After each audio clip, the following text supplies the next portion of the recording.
morning, race fans, and thank you for joining us for today's broadcast from Transport Diecast Racing. Last week, we completed the solo run qualifying round for the TDR Ferrari tournament. Today is round 1, where our drivers will be racing head-to-head to test their skills on our mile-long road course. A quick recap of the rules: drivers will earn points for reaching the 3 checkpoints, the finish, and for finishing in first for a total of 5 possible points per race. Drivers will switch sides for race 2, points will be added to their previous totals, and the bottom 2 will be eliminated. Our first checkpoint is brought to you by Jackson Pass Speedway. They've just completed a road narrowing project at their track that will change the entire dynamic of their races. Keep an eye out for that reveal. Our second checkpoint is brought to you by Chaos Canyon, home of the DSPN. Tune in every Friday for your weekly Diecast news report. Be sure to also check out all of the adventures of Stuntman Sam. Our third checkpoint is brought to you by Toontrax Racing. Their track has just undergone a massive transformation. You can see it now in their charity racing event hosted on behalf of Silverback Racing. Special thanks to Slandman Customs for their massive donation. Now for our drivers. In first, we have Leafar Sam of RSC Racing driving the Ferrari 348. Next is Jeremy Guzman in the Ferrari F50, followed by JD Elst from Elst Racing driving the Ferrari F430 Spider. In fourth, Ian Parks of Parks Racing Team driving the Ferrari 308. In fifth, Matthew Harding of WCDC Racing Team in the Ferrari Daytona. Sixth, we have Joe Marquez of Team Marquez Racing in the Ferrari 360 Modena. Seventh, we have Bob Stoner of Vapor Racing in the Ferrari F355 Challenge. And last, Kevin Colton of Slandman Customs in the Ferrari F355. Ladies and gentlemen, it's time to race. Our first matchup is between Leafar Sam in the yellow 348 and Kevin Colton in the black F355. Leafar wasn't the fastest off the line, but he put down the cleanest run and he got the fastest time in qualifying, but he's getting smoked right now. Let's see if Kevin can keep this up and finish. Good driving from both of them so far. Oh no! We have a spill on the very first race, and there goes Kevin finishing strong. 17.284. And by the way, guys, you'll notice that we're no longer tracking time on the scoreboard. It's only being used as a second level tiebreaker now. Man, Leafar handled this jump like nothing in qualifying, so I don't really know what went wrong here. Looks like he just got a really bad bounce. That is really unfortunate. That's gonna take away all of the advantage that he had. And with just this, Leafar is now behind. Now we switch sides. Kevin's on the outside. He was actually one of the fastest cars off the line in qualifying, but he failed to finish on both of his runs. Now with one finish under his belt, let's see if he can make it 2, or if Leafar will be able to take this one from him. But Kevin takes the lead as they enter the open track. Good driving from both of them, a little wall contact. Good turn there, but oh man, those were some ugly landings. Leafar is making one last push, and it's too late. When did Kevin get turned around? I didn't even notice that. Let's check out the replay. Ugh, terrible.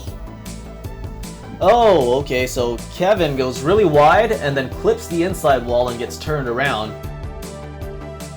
Kevin didn't do very well on that straight, and he gives Leafar a chance. He even drifts, but Leafar was not able to capitalize. Our next matchup is Jeremy Guzman in the purple F50 versus Bob Stoner in the silver F355 Challenge.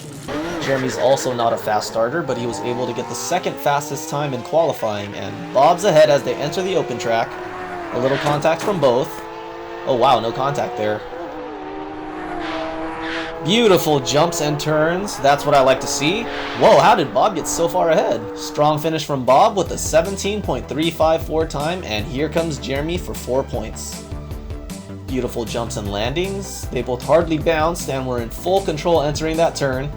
Looks like Bob had a much higher exit speed, and something happens to Jeremy on that last curve that really slows him down, but he still gets 4 points, and that puts him in first.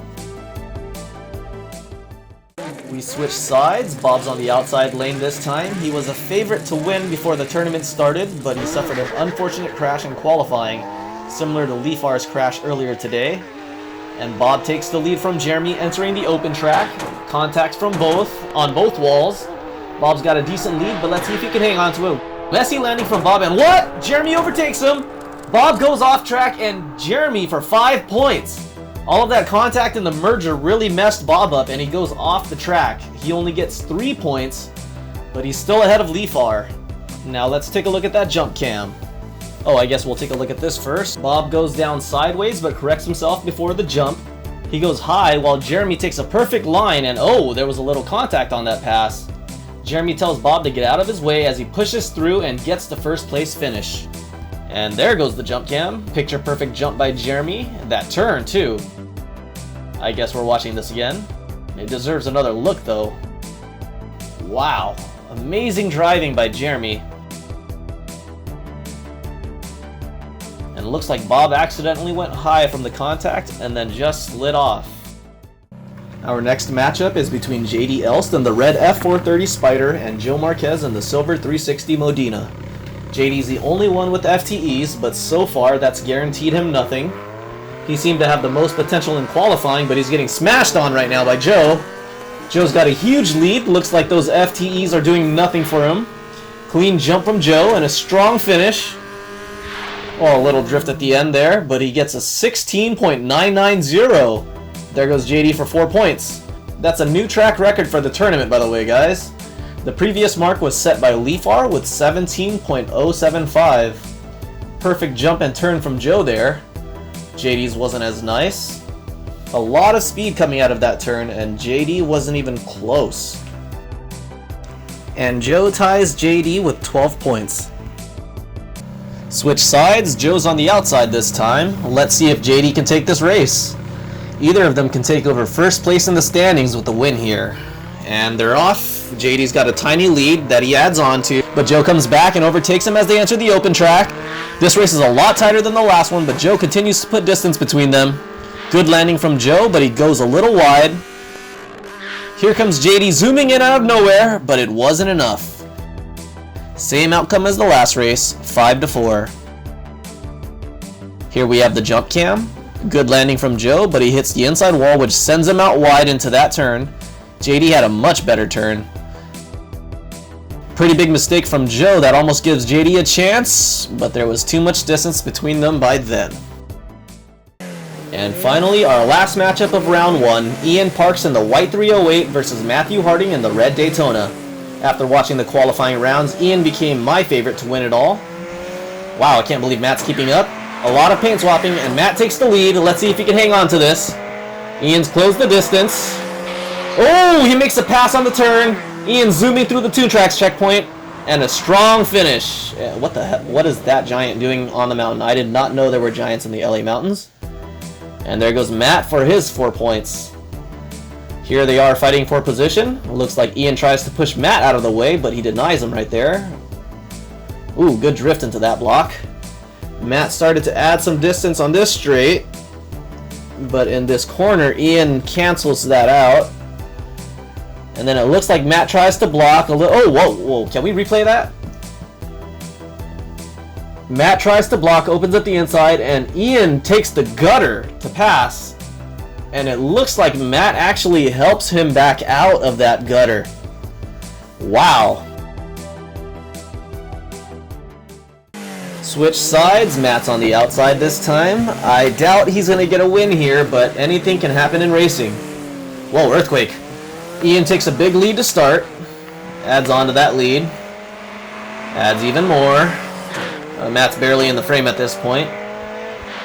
Perfect jump and turn from Ian. He's too fast for our cameraman. And he finishes with a 15.832. Holy crap, guys. That's a new track record. There goes Matt for 4 points.